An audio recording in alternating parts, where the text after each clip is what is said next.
Дарханчууд телевиз үзэгчид та бүхнийхээ амрыг ирж мэдчлээ. Сэтгүүлчийн цаг нэвтрүүлгээ бид эхэлж байна. За тэгэхээр энэ нэвтрүүлгээрээ бид түрүүнд нь Монголын сэтгүүлчдийн байгууллагын ойн өдрөөрөө үг хэлэхээс үл эмээхгүй сэдвийнхээ доор Дархан улаан аймгийн засаг дарга Агоны Инколдтай бид сэтгүүлчтэй уулзуулж зангаагүй элен далангүй ярилцлага яриа өрнүүлсэн. За тэгэхээр өнөөдрийн дугаараараа бид Монголын сэтгүүлчдийн болон дэлхийн сэтгүүлчдийн хамгийн том баяр болох дэлхийн хэвлэлийн эрхчлөөний өдрийг тохиолдуулан энэ үг хэлэхээс үл эмээгүй шууд ярилцлага чөлөөт нэвтрүүлгэн эхэлж байна. Ингээд аймгийн засаг дарга Агоны Инколд сэтгүүлчтэй уулзахаар хүрэлцэн ирсэн байна. Бидний урилгыг хүлээж авч хүрэлцэн ирсэн танд их баярлалаа. Одоо ингээд шууд ярилцлага эхэлье. За баярлалаа. Ингээд би бас их бэлэгшээж байна. Эхний бид сэтгүүлчтэй чөлөөтэй ингээ ярилцсан өдөр маань Монгол улсад сэтгүүл зүүн эвлэлийн байгууллага үүсч өгсөн юм өдөр байсан. Өнөөдөр дэлхийн сэтгүүл зүүн бас юм эрхчлөөний өдөр таарч байгаа нь бол сайхан байна. Дээр нь бидний бас энэ ярилцлага маань Дархан улаан аймгийн засаг даргын хүндэтгэлийн өргөнд явагдаж байна. Тэгээ энийг бас би нэг бицхан оршил хийчих нь зүг баха гэдэг бодноос илээ хуучин буулынд бильярд саун гэдэг ийм тамгын газар дээр байх нь зохимжгүй ийм байгууламж байсан. Бид бол ажил аваад энийг бас дархныхаа хүмүүсийг хүндэтгэх, ёслол хүндэтгэл, гадна дотны зочид хүлээж авах, дипломат үйл ажиллагаа, гэрээ хийх, энэ дархны үйлчлэлд хувь нэмэр оруулах энэ үүднээс нэг ийм сайхан хүндэтгэлийн танхимтай болгоё гэдэг үүднээс ийм хүндэтгэлийн өргөтэй болсон. Тэгээ энэ хүндэтгэлийн өргөнд хүрэлцэн ирсэн баярын өдөр ирсэн сэтгүүлч та бүхэндээ баярын мэндийг хүргэе, мөн дарханчуудаа энэ өдрийн мэндийг хүргэе. Тэгэхээр үзэгчдэд хэвлэлийн эрхчлөөний дэлхийн хэвлэлийн эрхчлөөний өдрийн мэндийг хүргэе, мөн үзэгнийх сэтгүүлчтэй болон сэдрахтай сэтгүүлчдийн хэвлэлийн эрхчлөөний өдрийн мэндийг хүргэе. Тэгэхээр асуултаа би бүтээн байгуулалтын ажил саяхан өрнөсөн замын ажлаас эхлэе гэж бодож байна. Зам дээр Шинэ Дархан хуучин дархныг холбосон замыг ажлын хэсэг байгуулагдаад ажиллана гэж гүйцэтгэгч талаас Сэдрийн хамрын газраас ажлын хэсэг байгуулагдаад энэ ажлын хэсэг яаж ажиллаж байгаа, энэ ажлын үр дүн нь юу болж байна, зам хизээ ажиллах ашиглалтанд орох вэ? Ер нь бол энэ жил 2016 онд бүтээн байгуулалтын 50 орчим ажил байгаа. Үүнээс бид бол ажлаа эрчимжүүлэх бүтээн байгуулах хугацаа маань их Монгол улсад цаг агаараас жилийн 4 улирлтаа үнэ шилтгаалаад их богинохон байдаг. Тийм учраас зэн газраас гарсан тогтоох шийдвэрч байдаг. Бидний хувьд ч гэсэн аль болох энэ хугацаанд амжаад бүтээн байгуулалтын ажлаа хийчих гэсэн юм зорилго байна. Тэр үүднээс 7 хоног бүрийн 2 өдрийг бид нар яг энэ бүтээн байгуулалтын өдөртөө зориулж байгаа. Мягмар гарагт нь бүтээн байгуулалттай холбогдсон ажлын хэсэг цуглаж тэр худалдаа авах ажиллагааг явуулах, түүнийг хийсэн зураг, төсөв, мөн ямар ажил нь гацаад байна гэх мэтлэн мэрэгжлийн хүмүүсийг оролцуулж агаад асуудлыг бид нэр ярилцж байгаа. Яг үнэхээр юун дээр нь ажил нь гацаад байна, зураг төсөв номынхон дагуу явбуу, тэрийг хийх гэж байгаа жишг хороол гэж жишээлбэл байна. Энэ өмнө явж исэн сайн ажил. Яг иргэдлүү чиглэсэн иргэдийн амралт чөлөө цагаа өнгөрүүлэх ногоон байгууламж, хүүхдийн тоглоомын талбай, хөгжлийн их тийм зөв оновчтой ажил хийсэн. Энийг үргэлжлүүлнэ. Энэ дээр аль ажлууд нь гацчих юу нь болохгүй гэх мэтлэн ярилцж байгаа. Тэгээд 7 хоногийнхоо лавг гарагт нь бид нар газар дээр нь явж үзэж байгаа. Ингээд 3-7 хоног орчим энэ ажлыг бид нар зохион байгуулалт явж байна. Нийт 47 ажлаас 30 нь бид нар худалдаа авах ажиллагааны газар руу өгсөн байна. Одоо 17 ажил үлдсэн байгаа. Энийг шууд гэрээ байгуулах, зарим нэг зураг төсвийн дутуу, зарим нь байршлын буруу төлөвлөсөн гэх мэтлийн ажлууд байгаа. Шинэ хуучин дархныг холбосон автозам гэдэг байна. Энэ бол яг хэвлэл мэдээлэлээр өмнөж гарч ирсэн, би ч тайлбар хийсэн. Яг дахин хэлэхэд бол ер нь бол зөв ажиллаа. Энийг бол бид дэмжиж маш хурдан хугацаанд хийх юм бол их оновчтой сайн төлөвлөсөн ажил. Дээр нь энэ хотын урсгал хөдөлгөөн зөвхөн бид нэг урсгалтай. Тэгэхээр энийг бол 2 болсноор бол энэ урсгал хөдөлгөөний зөв зохицуулах тал дээр их оновчтой хийгдсэн. Хамгийн гол хийгдсэн ажил нь юу гэхээр энэ ногоон байгууламж, явган хүний зам энд явагдах юм. Тэгэхээр бид одоо дархандаа энэ жил анх удаа санаачлаад дугуйн зам, явган зам, ногоон орчин ингээд иж бүрнээр хийх гэж байна. Сая ингээд дархандны хөгжил эдийн засгийн форумын үеэр гудамж төслийн хамт олонтой бид нар хамтран ажиллах гэрээгээ байгуулсан. Энэ нь бол эдгээр одоо ямар нэгэн хөлс мөнгөгүйгээр дархны бүтээн байгуулалтанд оролцъё гэдэг санаагаа илэрхийлээд бид нар хамтран ажиллах гэрээ байгуулсан. Энэ хүрээнд дугуйн замын 13.2 км дугуйн замын ажлыг бид нар эхлүүлэх гэж байгаа. Тэгэхээр хөрөнгөгээр шийдэх боломж бас энэ зам дээр үүсэж байгаа. Яагаад тэгэхээр тэгтээ тэрэнгүү тэр замынхын хажуугаар явган хүний зам байгаа. Ногоон байгууламжинд байгаа.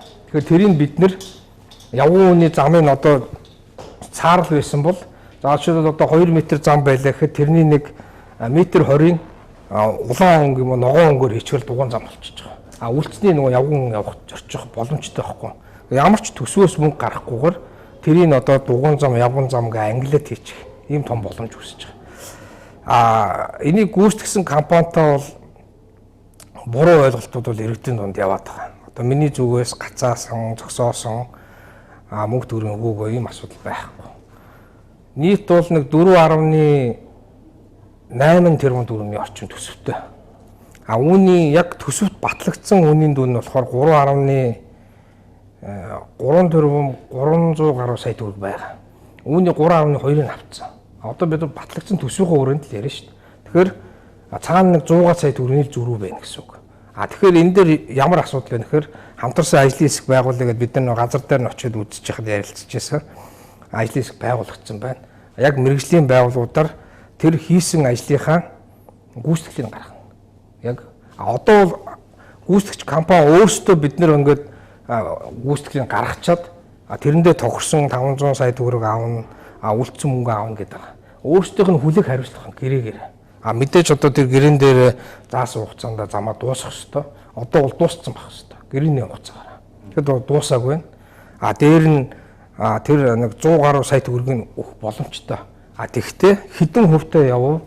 Яг тэр ажил нь үнэхээр явсан байна уу гэдгийг мэргэжлийн байгууллагад өгнөд хийсэн байвал бид өгчнө. Хийгээгүй байвал нэг байгаль орчинтой холбоотойгоор хоёр асуудал байгаа. Энийгээ шийдвэрлээ. Дээр нь энэ компани яасан гэхээр бид одоо заавал төсвийн энэ мөнгийг авахгүйгээр 500 гаруй сая төгрөгийг өөрийнхөө компаниас гараад хийгээд өгчнө гэсэн. Тэгэхээр нөгөө явган замын ногоон байгууламжийн гэрэлтүүлгийн нэгээгүй. Явгууны гарц орчин нэгээгүй. Бид энэ шаардлагатай явж байгаа.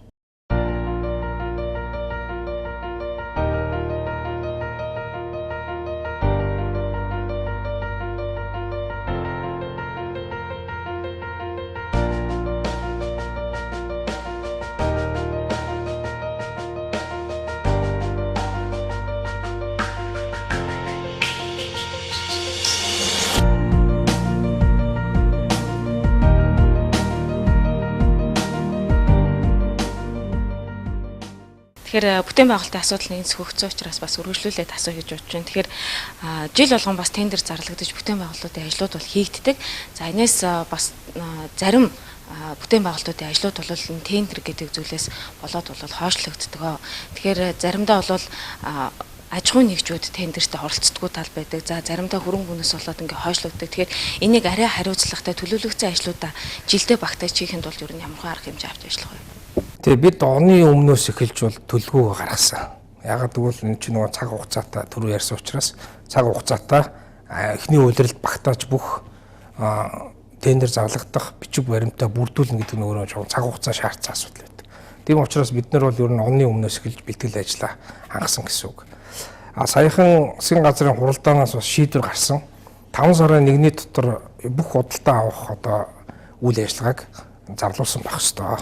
Үүний дагуу 6 сарын 15 гэхэд бүх одоо тендерт ялсан одоо гүйцэтгэгч компаниуд нь шалгарсан байх ёстой. Түүнтэй нь одоо тэр одоо хуулийн дагуу гэрээгээ байгуулад ажлууд нь эхлүүлсэн байх ёстой гэдэг шийдвэр ирсэн.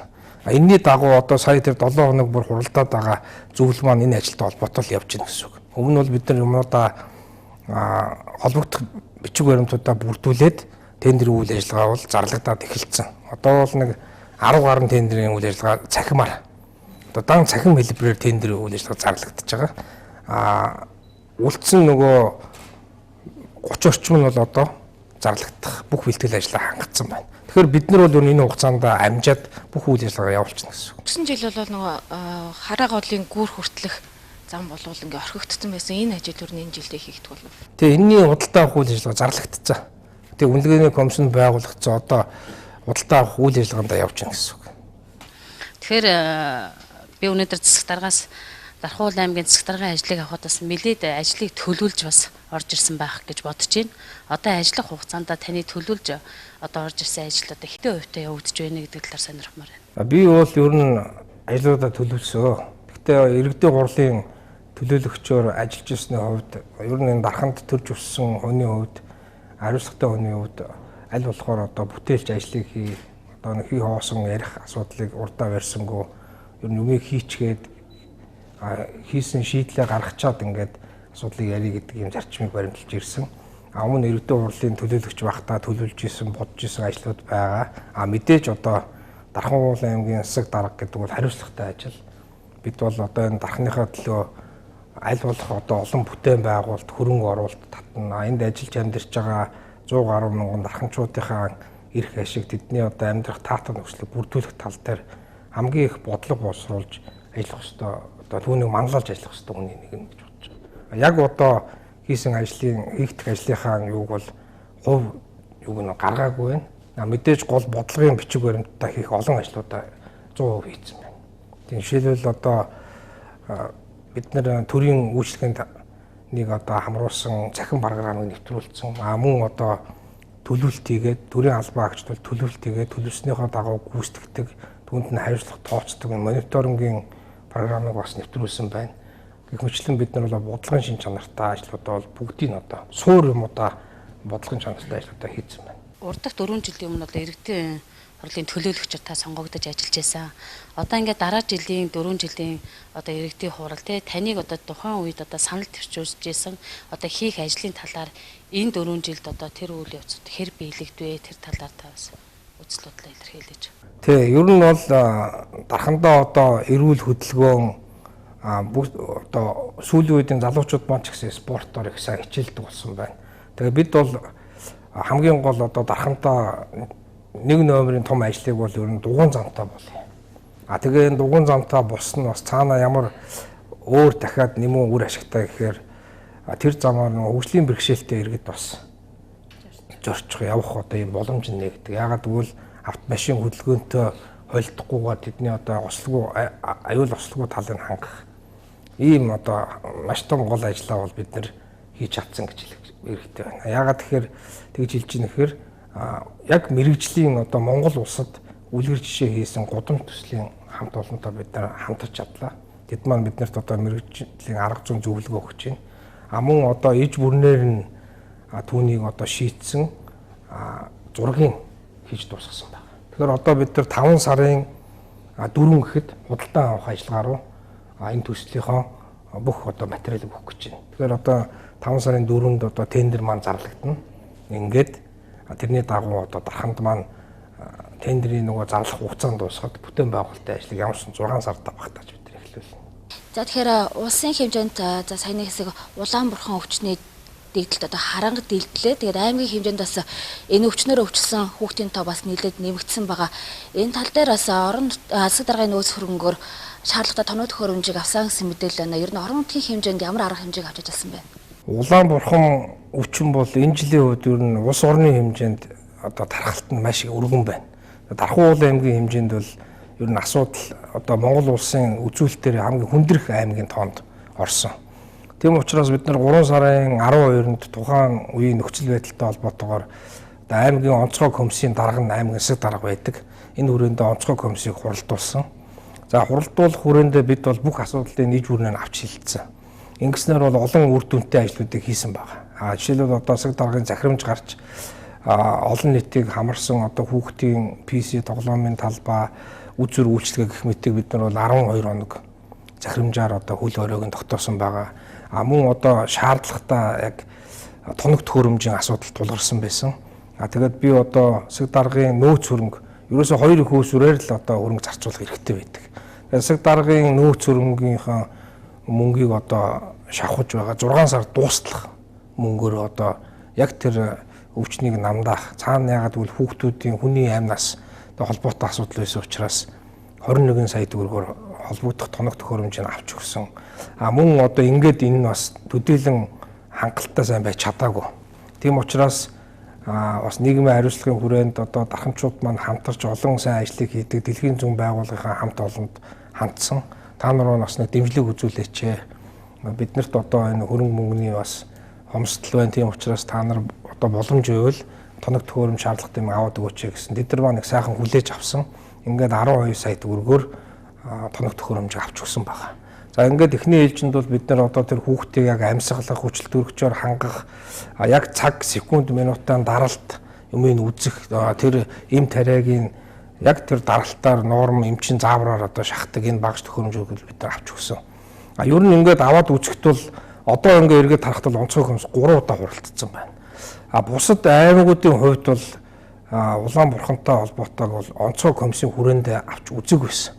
Бид харин Дархан уул аймагт энийг шуурхай зохион байгуулж авснаар бол ер нь тархалтыг барьж чадсан. За яг одоо 100 зогсоосон мөн энэ асуудлыг одоо бид нэр хийж чадсан гэж хэлж чадахгүй. Өөрсдөө хэмжээний ажлыг сайн зохион байгуулсан.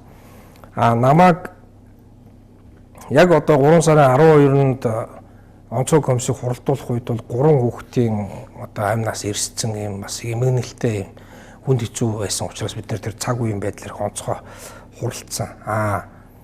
Үүнээс хойш бол тоон одоо 8 болчиход байна. Яг тэр хурал дээр бол би хэлсэн байгаа хариуцлагатайгаар. Хэрвээ одоо энэ цагаас хойш та нар одоо эмнэлгийн мэрэгжлийн бүх хүмүүс дахиад хүний амнаас эрсдүүлэх юм одоо үйл ажиллагаа одоо гаргах юм бол ажлын хариуцлага алдах юм бол хариуцлага тооцно гэж. Тэгээ одоо бид боломжоор улсын одоо вакцин тарих, эм тариаг хангах. За мэдээж одоо эрүүл мэндийн салбарын хүмүүс маань бол илүү цагаар цаг наргүй ажиллаж байна. Аль аль талтай байна. Гэхдээ бас иргэдэд аав ээжүүдэд ялангуяа залуу өрх бүлүүдэд томуу тус өвчнөд холбоотойгоор илэрдэг. Тэрийг мэдхгүй одоо бас анхаарал хандаагүйс болоод өөрсдөө маань бас иргэдийн маань энэ талын одоо мэдээлэлгүйс болоод хүндэрчих асуудлууд байна. Тэгээ хүндэрсэн хойно арга хэмжээ одоо аваад бас асуудлыг шийдэхгүй ингээд хоёр талтай асуудлууд байгаа.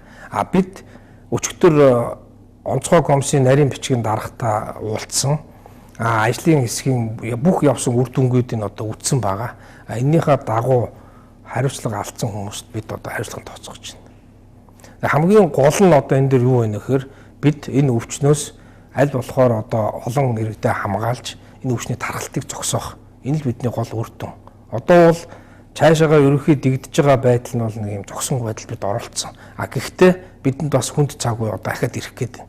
Ягаад тэгэхээр энэ өвчний хамгийн хүнд дэгдэлтийн үе нь 5 сар дахиж дэгддэг.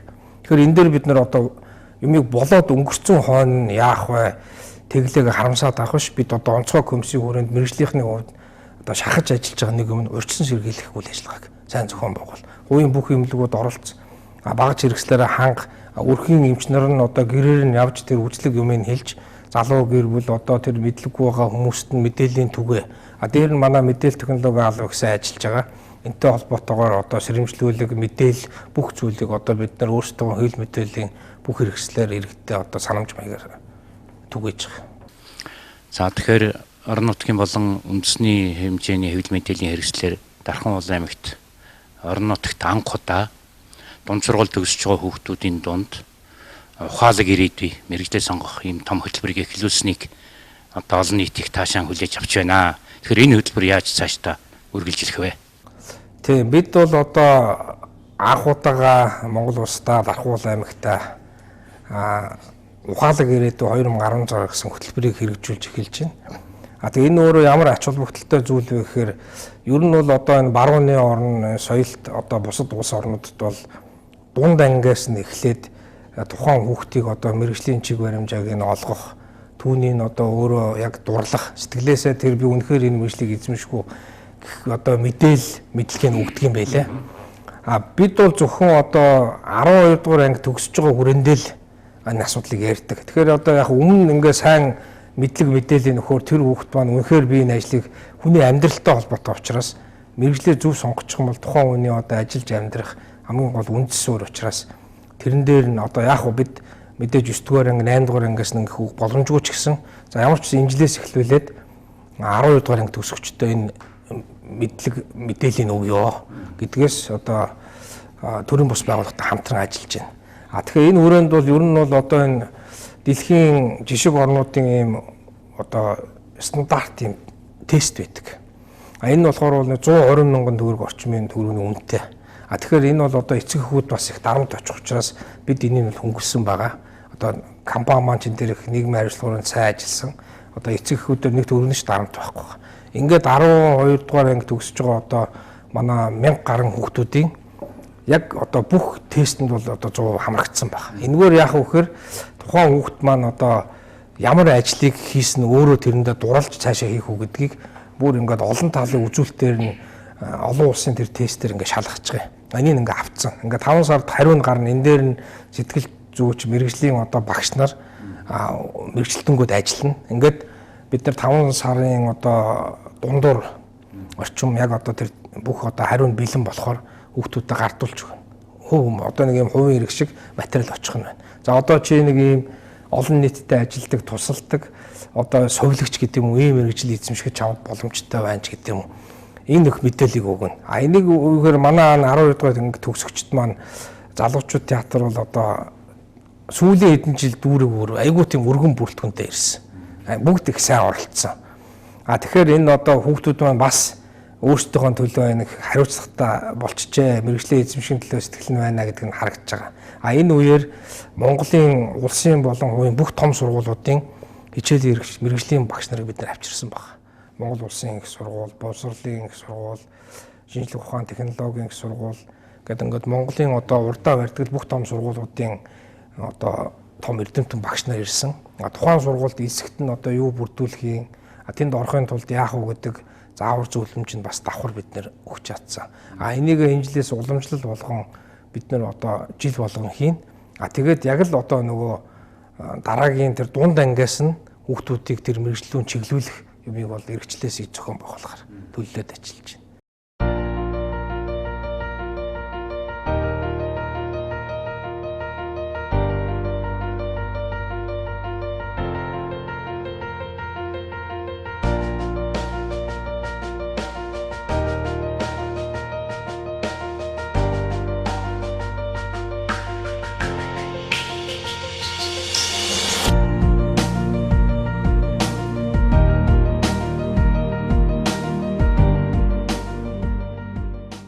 Сайн байна уу танд өндрийн мэнд хүргэе. Би болохоор гэр бүлийн радио 104.5-ийн хөтлөгч тааруулагч Баатар Гүчмэн байна. За гэр бүлийн радио болохоор ерөнхийдөө Улаанбаатар хотод үйл ажиллагаа явуулдаг 15 жилийн түүхтэй юм FM радио. Тархан хотод болохоор 2014 оны 10 сарын 14-нд анх үйл ажиллагаанаас ер нь одоо 2 дахь жилдээ үйл ажиллагаагаа явуулж байна. Тэгэхээр бидний гол зорилго бол гэр бүлийн сайн сайхны төлөө, гэр бүлийн бат бэх байдлын төлөө гол зорилго болгож үйл ажиллагаа явуулдаг ийм зорилготой FM радио. Тэгэхээр миний зүгээс яг Дархан хотынхон гэр бүлүүдийн төлөө та одоо ямар үйл ажиллагаануудыг хийх бодолтой байна, төлөвлөгөөтэй байна. Ялангуяа Дархан хот маань залуучуудын хот, залуу гэр бүлүүд их байдаг. Залуу гэр бүлүүдийн бас бат бэх байдлын төлөө та бас ямар бодлого, зорилготой байна вэ? За тэгээд бас өөрийнхөө гэр бүлийн талаар бас та танилцуулаач. Баярлалаа. Одоо их сайхан нэртэй гоё FM радио байна. Сайхан ч асуулт асуулаа.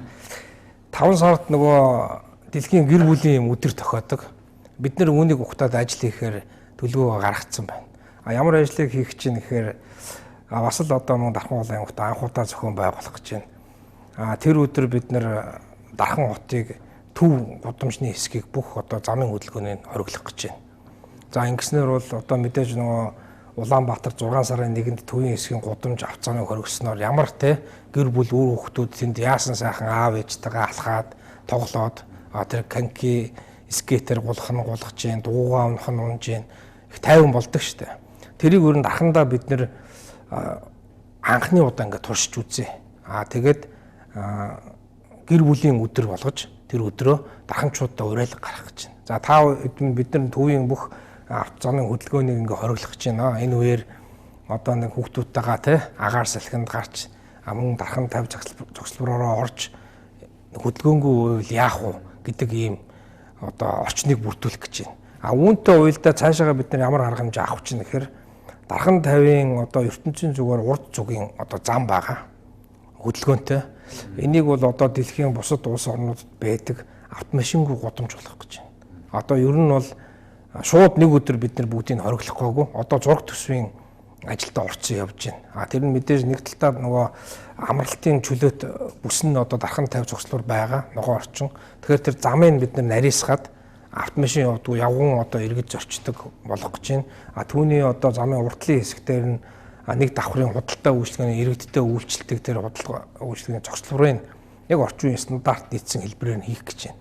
Ингээд тэнд маань одоо залуучууд маань тайван амрах худалдаа үйлчлэгээр одоо үйлчлүүлэх тэндээ одоо залуучуудаа ном сонингоо унших гэдэг одоо ялангуяа гэр бүл одоо тэр оюунлаг иргэдлүүд зориулсан амралт одоо цахим одоо орчны бүрдүүлэхтэй залуучууд тэр цахим мэдээлэл авах энэ орчныг бүрдүүлэх зураг төсвөө хийцэн ажил маань явж байна. Дараагаар нь бид одоо 5 сарын 7-нд Шири Чинмо ингээд одоо хамт олонтой эдгээр бол 12 дахь жилдээ хамтран дархан марафон гэдэг одоо бүх нийтийн гүйлтийн тэмцээнийг ингээд зохион байгуулсан байна. Тэгэхээр одоо ингээд саяхан бид нар бас ингээд уулзлаа. Уулзтаад бол ингээд хамтран ажиллах анх удаага энэ жил бас хамтран ажиллах юм саналыг солилцсон байна. Тэгээ одоо ингээд энд нэг харин нэг түүх хэлэхэд бол 1985 онд спортын мэдээ үйлдвэрчний хэвлэлийн байгууллагуудын нэрмжид дархны одоо анхны кросс уралдаан болж исэн. Энэ бол одоо тухайн үедээ бол их тайвны төлөө гэсэн ийм нэртэйгээр бүх дарханчууд оролцсон ийм сайхан одоо бүх нийтийн одоо кросс уралдаан болж исэн. Энэ уралдаанд одоо миний би оролцож төрүүлж нэгдүгээр харинд орсон. Ингээд тухайн үед одоо диплом тэр үеийн 50 төгрөгөөр ингээд шагнуулж исэн. Одоо энэ шагнал маань бол тухайн үедээ надад бол маш их нэр хүндтэй. Их ч мөнгө байсан. Тэгээ их олон найзуудтайгаа өрлөөсөн. Ийм сайхан үйл явдал болж исэн. За тэгээд энэ өдөр бол бид одоо төв замаа хаана гэдэг нь одоо ямар учиртай гэхээр ер нь бол одоо ингээд төв замын хөдөлгөөн, автомашины хөдөлгөөнийг аль болохоор цаашд олон одоо баярын өдрүүдэд хааж тэнд одоо дарханчууд маань тайван үр хөвгтүүдтэйгээ одоо гэр бүлээрээ канки, скейт одоо бүх төрлийн юмараа гулгаж нэг өдөр тайван амар байя. Одоо энэ дархан марафоны өдөр бол ийм өдөр байна. Цаашд бид нар бас 5 сарын 15-ныг гэр бүлийн өдөр байгаа. Энэ гэр бүлийн өдрийг дарханы бүх холбогдох төв замыг одоо автомашины хөдөлгөөнийг хориглоно. Энд та бүхэн минь дарханчууд минь үр хөвгтүүдтэйгээ цагаагаар сайхан, аврын сайхан улирал ирж гин. Энд нэг чөлөөтэй сайхан байж гэр бүлтэйгээ аз жаргалтай тоглож ингэж өнгөрөөх хэрэгтэй. За ингээд дарханчууд минь ер нь бүгдээрээ одоо дугуйн замтаа болно, явган замтаа болно, бүх нийтээрээ гүйдэг ийм сайхан дархан марафон гэсэн брэнд ийм уралдаантай болъё. Тийм учраас одоо анхны энэ уралдаанд та бүхэн минь идэвхтэй оролцож бүгдээрээ нэг өдөр биеийн тамир спортоор хичээлж гүүхийг та бүхэндээ уриалж байна. За миний хувьд бол би одоо гэр бүл үр хөвгтөр их баян хүн. 4 сайхан хүүхэдтэй. Миний эхнэрийг хонгорцул гэдэг. Одоо хүүхдээ хараад баг хүүхдээ маань хараад гэртэй байна. Миний 4 хүүхэд бол одоо 3 охин, 1 хүүтэй. Дөрвөлөө одоо дарханд төрж өссөн. Том охин маань бол одоо Их Британи улсад дээд сургуульд суралцж байна. За дараагийнхын охин маань 5 дугаар ангид. Түүний дараах нь 1-р ангид. Одоо баг нь 9 сартай хүү байна. Гэр бүлийн танилцуулгад юм байна. Гэр бүлийн бат бөх байдал гэдэг дээр бас нэмээд асуух. Дарханд манд хурмын ордон гэд байдаг. За ингээ ажиллагаагүй бас нэлээд олон жил болсон. Дархны улсынхаа бас 2 дахь том хоттой. Тэгс мөртлөө Эрдэнэтэд хурмын ордон байгаад байдаг. Дархны манд залуу гэр бүлүүд Эрдэнэтэд очиж гэр бүлээ батлуулах юм хөрхөө тохиол байгаад байгаа. Тэгэхээр энэ тал дээр ер нь аймгийн зүгээс хэрхэн хандж байгаа. Энийг бас сэргээн босгох тал дээр ямар нэг асуудал байгаа юм. Тийм бид одоо 16 оны нөгөө төсвөө батлуулахад мөнгөн хөрөнгө маань одоо хязгаартай учраас тэрэндээ яг баригдсан л да. Тэгээд тэр хүрээндээ бид хурмын одоо дархны одоо олон энд одоо ажиллаж амьдарч байгаа дарханчуудын гал голомтой одраасан хурмын ордон гэд байгаа. Энийг нэг бол одоо засан одоо хувийн эмчилт очсон учраас хэрвээ одоо зөвшөөрөх юм бол буцааж төрн худалдаж аваад хурмын ордноос сэргээх нэг хувилбар. Нэг бол одоо шинээр одоо энэ хурмын ёслолыг үлдэх ордноо барья гэдэг саналыг оруулсан. Гэтэл нөгөө талаас дэлхийн зүүн байгууллага тэрбум гаруй төгрөгийн хөрөнгө оруулалттай хүүхд хөгжлийн ордон гэдэг. Үүнийг одоо бид барих нь зөвөө. Тэрбум 50 сая төгрөгийн 500 гаруй сая төгрөгийг дэлхийн зүүн байгууллага бид гарганаа гэдэг төсөл нь одоо бэлэн болцсон байсан. Ингээд хоёулангийн хийхээр хөрөнгө мөнгөний нөгөө хязгаартай байдалд хүрээд аль нэгийг хийх болсолтой. За ингээд миний бие бол за ер нь бол дарханчуудынхаа одоо энд олон одоо гал голомтыг үүсгэсэн түүх нь байна. Мөн одоо залуу хойч үедээ бас ёслол хүндэтгэл гэр бүл гэдгээс л одоо дархны иргэд Монгол улсын иргэд суур юм маань эхлэх учраас энэ дээр бидний ач холбогдол өсөлтөө. Ингээд төсөвтөө батлуулах хуваарьтаа оролцсон байсан. Гэтэл бол одоо олон иргэдээс дэлхийн зүүн байгууллагаас саналууд ирсэн. Та нэг харж үзээч. Ер нь одоо хурмын ордноос илүү хүүхд хөгжлийн ордон байх нь зөв юм биш үү? Гэдэг ингээ олон арга иргэдийн санал ирсэн учраас бас шууд бид нар энэ хурмын ордныг одоо оруулаа гэдэг саналыг бол хүчилж чадаагүй. Тэгээ ямар асуудал ярьсан гэхээр бид нар тойрч сууж байгаад би одоо нэг л зүйлийг хэлсэн. За тэгвэл ерөөс дарханчуудаас асууя гэдэг. Энэ бол бид нар дархан дээсэн анхны л одоо арчилсан юм санал асуулга болсон гэж үзэж байгаа. Одоо тэр хэмжээндээ дэлхийн зүүн байгууллага мөн одоо манай тамгын газар хөгжлийн бодлогоос хамтран зохион байгуулсан дарханчуудаасаа бид нар одоо олон нийтийн сүлжээ буюу сошиал сүлжээгээр Facebook, Twitter-ээр бол асуулга асуусан.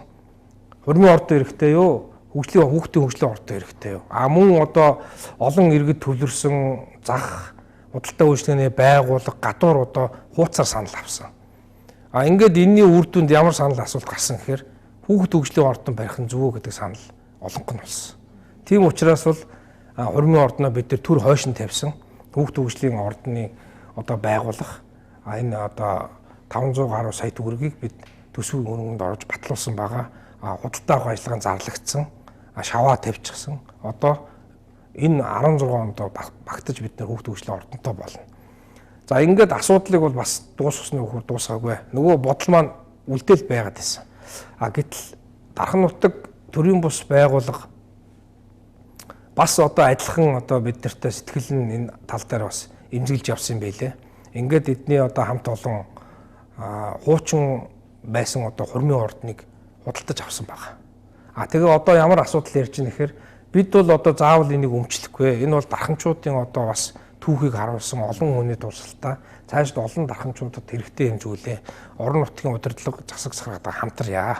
Тийм учраас одоо 50-50% хөрөнгө оруулалт хийгээд за энэ дээр нь одоо аймгийн тамгын газрын зүгээс ямар хөрөнгө оруулалтыг хийх үү? Энэ одоо дархан нутаг төрийн бус байгууллага ямар хөрөнгө оруулалтыг хийх үү? Ямар ч байсан бид нар эндээс бол мэдээж ашиг орлого бол харахгүй. Дарханыхаа тэр түүхийг харуулсан тэр сайхан хурмын ордноо сэргээе гэдэг үүднээс бид нар бол санал бодол солилцсон. Одоо энэ ажилтан утгагүй эхлэх гэж байна. Тэгэхээр бид бол энэ жилдээ багтааж дарханыхаа энэ сайхан хурмын ордныг сэргээн. Тэгээд дарханчууд маань эндээ бол ёслол хүндэтгэлийн үйл ажиллагааг өмнөх жилүүчгээ хөгжүүлж явах болно. За саяхан дархан уулын эмхт минь олон улсын эдийн засгийн форум 2 өдрийн уулзалт зөвлөгөө маш өндөр хэмжээтэй зөвлөгөө боллоо. Тэгээд энэ зөвлөгөөнд дархан уулын аймагт болсноор тийм ээ давуу тал ач холбогдол онцлог тэр нь одоо ямар ач холбогдолтой байсан бэ? Энэ талаар тодруулбал. Энэ бол маш их ач холбогдолтой юм үйл ажиллагаа болсон.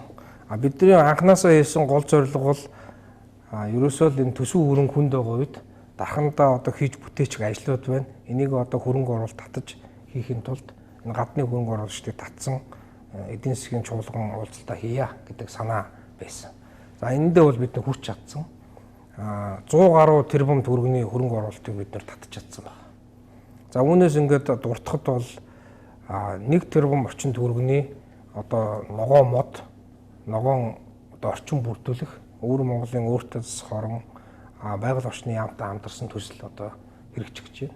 Одоо энэ тун утгагүй одоо хил дээр тэр нөгөө Хятадаас ногоон байгууламж мод бутнууд орж ирэхэд бэлэн болсон байна. За энэ ирэхээр одоо тэр өвөр монголчууд маань өөрсдөө ирж энийг тайрж ургуулж ингээд бид нар төлөөлөж өгнө.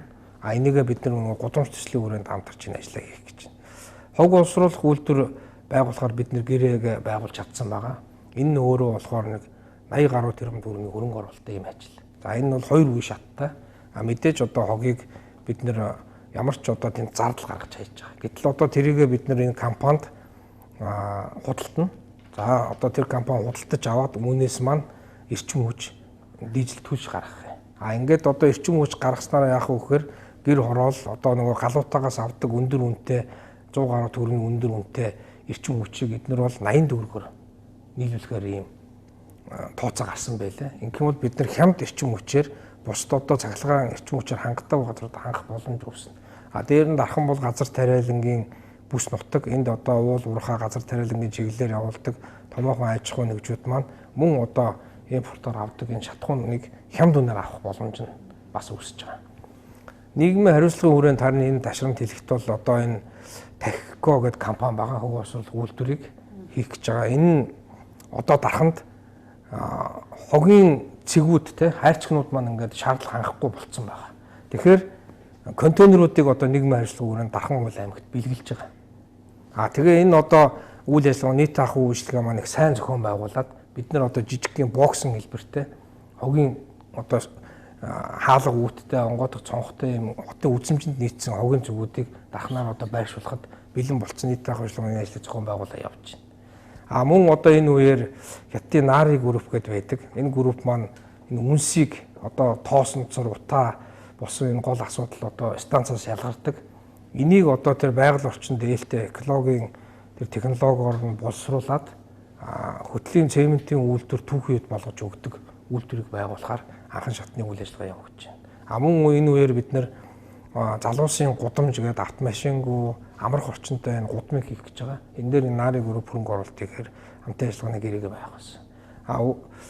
Хятад улсын одоо худалдааны танхимын Баатар гэдэг дарахтаа төлөөлөгчд ирсэн. Энэ үеэр за бид энэ форумын үеэр дарахны энэ хөгжил дэвшил бүх зүйлийг хараа мэдчихлээ. Хаана юу гэдэг чигийг харлаа.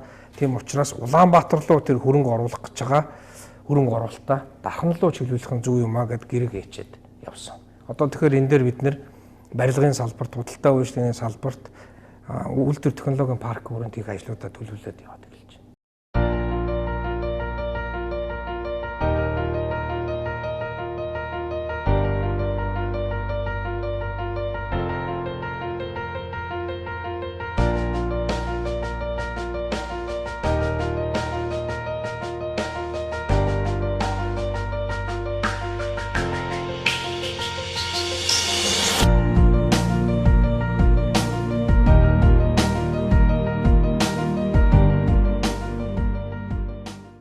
Саяын тэгээ таны яриан дээрээс одоо нөгөө авахын хогийг бас зэгслэг тал дээр ярьж байна тийм ээ.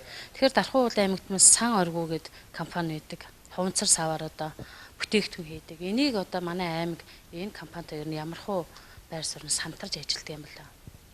Тий, ер нь бол энэ компани удирдлага хүмүүстэй бол бид одоо уулзалтаж амжаагүй байна. Тэгээ ер нь бол одоо би мэднэ. Ягаад гэвэл энэ маш одоо мундаг зүйлийг бүтээж байгаа юм бүтээлч хамт болов.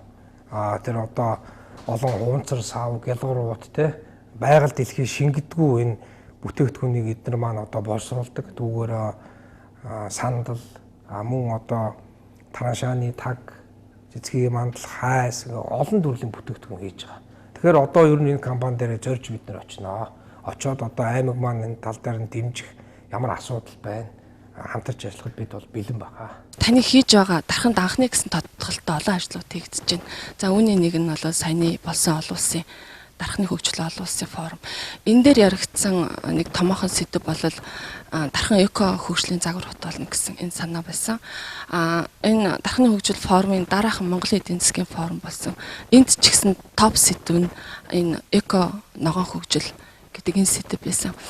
Тэгэхээр ногоон байгууламжууд мөн энэ эко бизнесийг дэмжих чиглэлээр ажиллах нь энэ нь болох тэ цаашдын бидний ирээдүйн хөгжлийн гарц дэлхийн нийтээр ч гэсэн энэ чих хандлага руу хандаж байна. Тэгэхээр энэ одоо ишчиг гэдэг юм унгахгүйгээр цаашаага яваасаа гэсэн энэ хүслийг одоо даймаарай. За нэгд хоёр дахь юм бол дарханы хөгжил форумын үеэр яригдж байсан нэг хөндөгдөж байсан нэг сэдэв бол цагаан даргын илтгэл дурддагчжсэн. Монгол улсын өрсөлдөх чадварын индексээр дархан миний санах ямарсан засаглал эдийн засгийн орчин бол нэлээд доогоор явж байсан.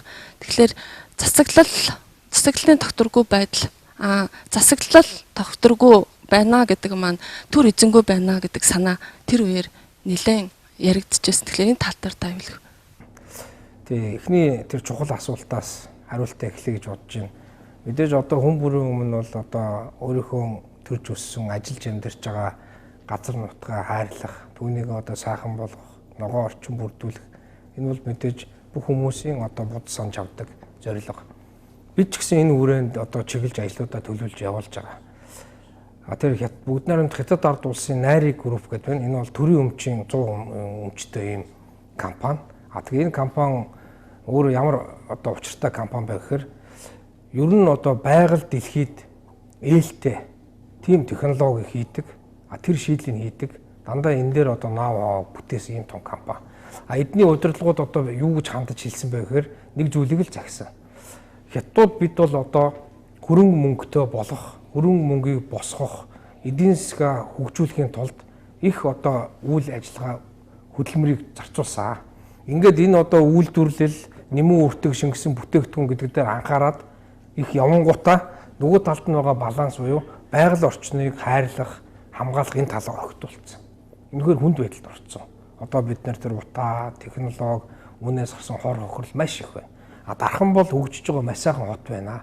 Энэ хүмүүс өөрсдөө дархантай зорж ирсэн. Тэгээ юу гэж хэлж ийм нэхэр дархан бол яг одоо энэ хөгжлийн гараан дээр ирсэн юм байна. Та нар одоо бидний алдааг битээ тавтаараа. Яг одоо байгаль орчиндөө ээлтэй тэр технологи, эко юм нэвтрүүлээ. Тэрэн дээр чинь бид туслая, хөрөнгө оруулъя. Үүнийг одоо сүйтгэсэн ямар нэгэн үйл ажиллагаа та битээ явуулаарай.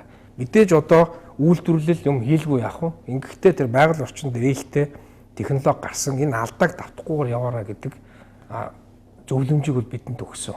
Тэгээ би ч гэсэн одоо ер нь баримталж явж байгаа нэг гол зорилго маань бол энэ эко тал дээр ер нь одоо энэ газар шороог ухдаг, алт мөнгийг гаргадаг, байгаль дэлхийг сүйтгэдэг юм хатуу байя.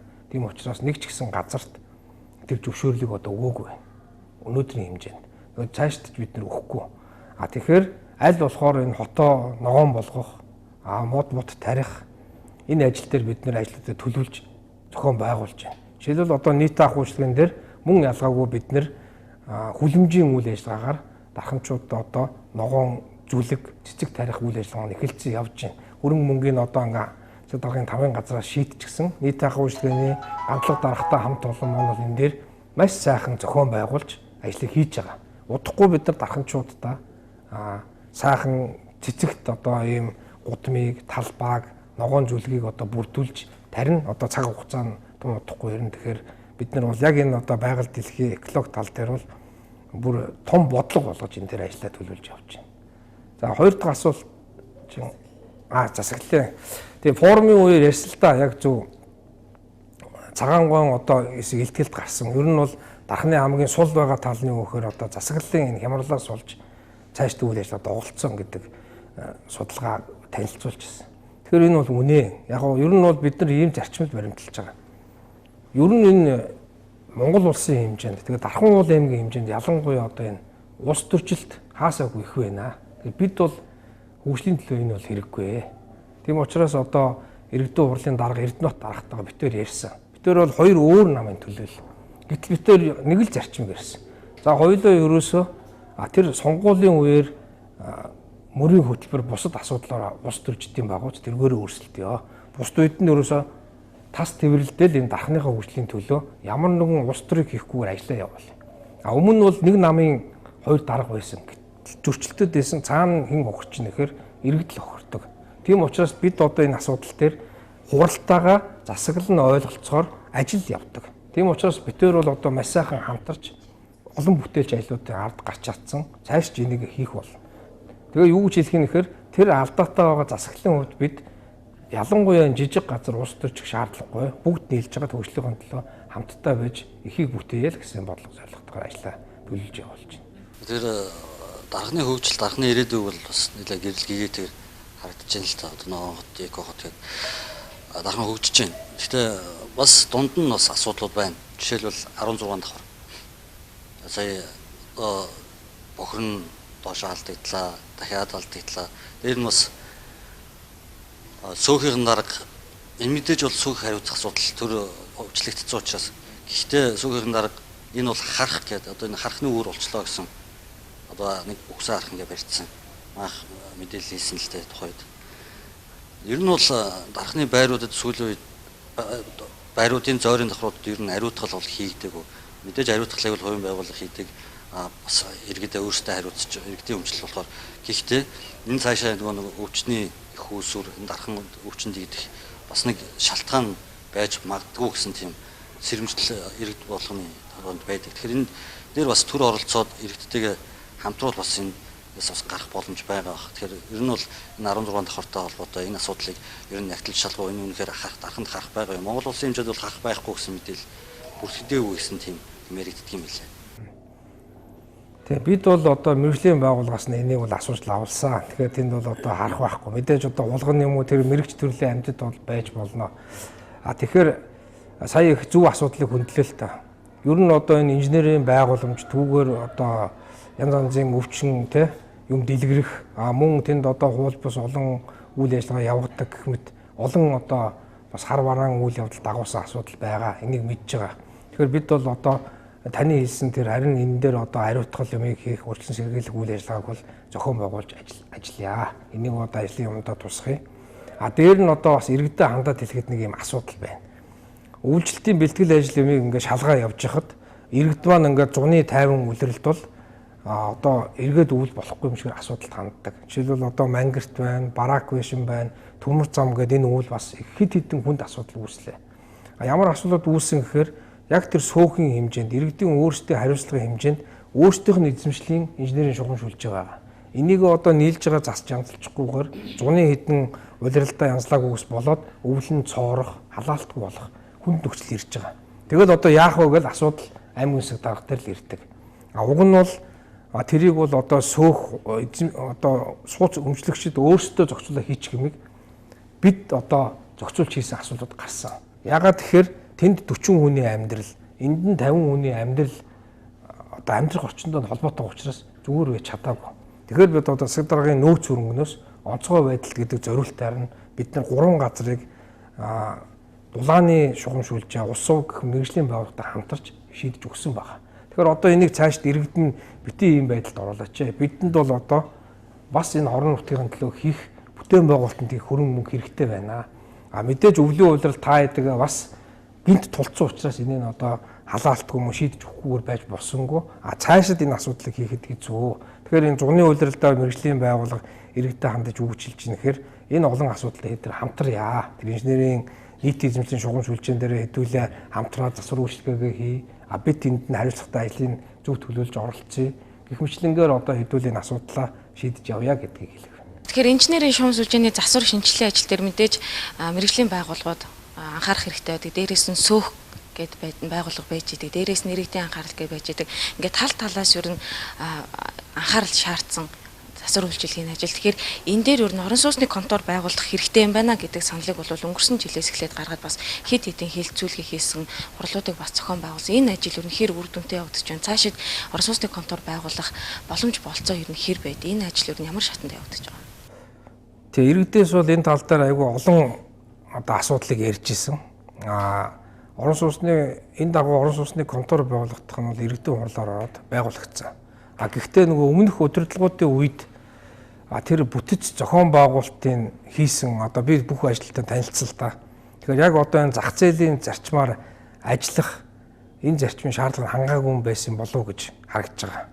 Хувийн хвшил төр хоёр ингээ оролцсон хэлбэрээр бүтцээ хийцэн. Тэгээ энэгээрээ үйл ажиллагаа нь явагдаг байна. Бид одоо харин энийг ингээ засаад нийтээ авах үйлчлэгээний газар гэд байдаг. Тогтчуулагч гэж бид ярьдаг. Тэгэхээр энэ дээр энэ нэг хэсэг байжгаад энэ нь өөрөө энэ үйл ажиллагааг нь явуулах одоо зохион байгуулалтын их зөв зохистой юм уу? Байр нь бид нэр хуучин одоо барилга захиалагчийн газар гэдэг ингээд татан богдсон нэг байр үлдсэн. Инхээр одоо байр савны асуудал нь шийдэгдсэн.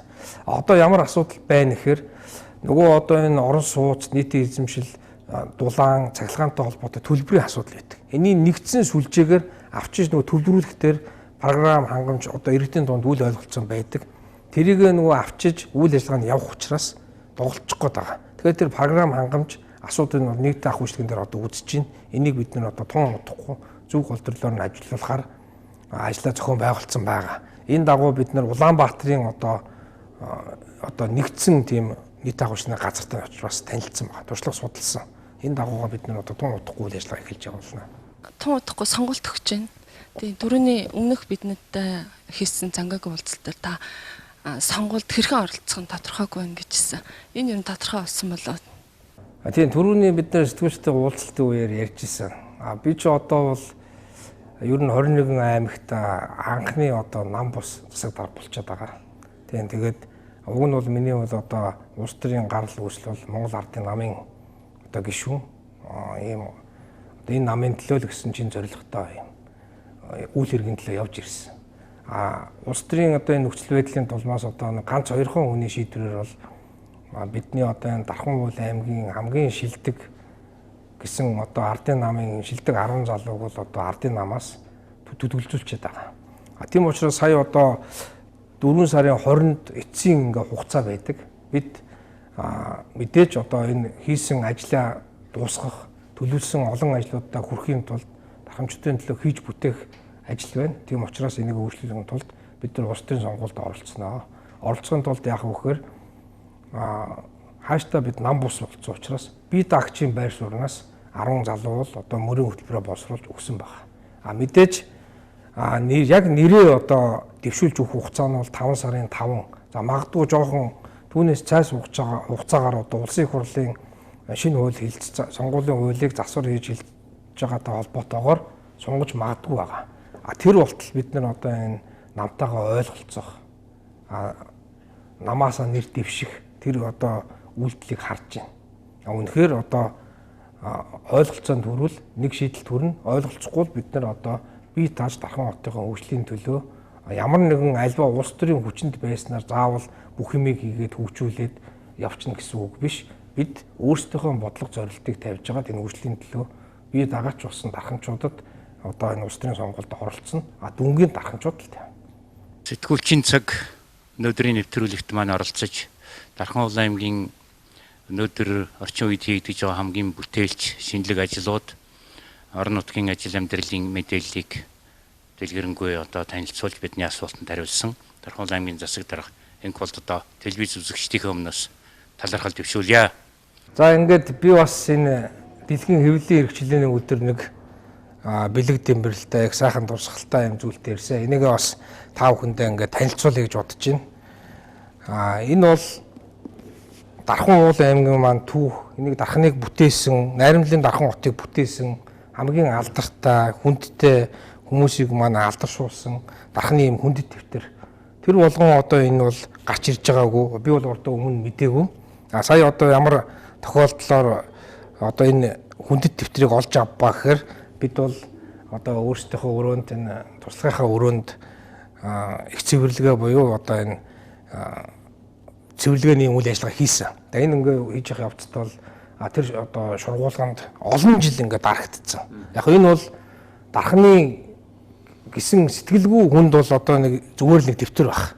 Миний хувьд дарханчуудын хувьд энд одоо алдаршуулсан хүмүүсийн хувьд бол энэ маш их хүндэтгэлтэй ийм одоо дурсгалын том одоо бичиг баримтаа гэж би хэлэх гээд байна. Ямар учиртай вэ гэхээр энэ бол Дархан хотыг бүтээн байгуулсан хүмүүсийг энд алдаршуулсан хүндэт дэвтэр юм байна. Одоо энэ сүлдэн ихэд тухайн үеийн одоо 60-аад оны Монгол улсын ийм сүлдтэй ийм түүх болсон дэвтэр байгаа. Энийг анх 1963 онд Дархан уул аймгийг одоо бүтээсэн эндээс түрэн гарсан Монгол улсын хөдөлмөрийн баатар Долгорын Тамжид гэдэг хүн номер 1-ээр одоо энэ тухайн үеийн хотын даргын одоо шийдвэр захирамжаар алдаршуулсан байна. За энэ дээр бол одоо Дархан хотыг бүтээсэн маш олон алдар хүндтэй 100 гаруй хүмүүсийн зураг хөрөг түүнийг алдаршуулсан гэдэг шийдвэрүүд байгаа. Жишээлбэл одоо үүнээс дуртахт бол Монгол улсын гавьяа жүжигчин одоо дуучин Энх бат гэж ярьдаг.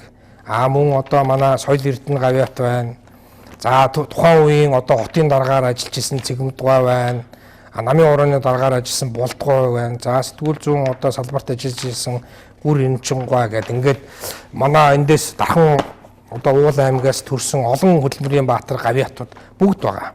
Дээр нь мэдээж манайх чинь одоо Севийн 6 орон ах トゥ орнуудын тусламжаар ингээ байгуулагдсан хот. Одоо энийг бүтээн байгуулсан Орос ах нар, Унгар, Чехийн одоо мэрэгчлэлтэнгүүдийн зурагтайгаа ийм сайхан одоо үнэтгэлийн ийм дурсгасан ийм дэвтэр байгаамаа.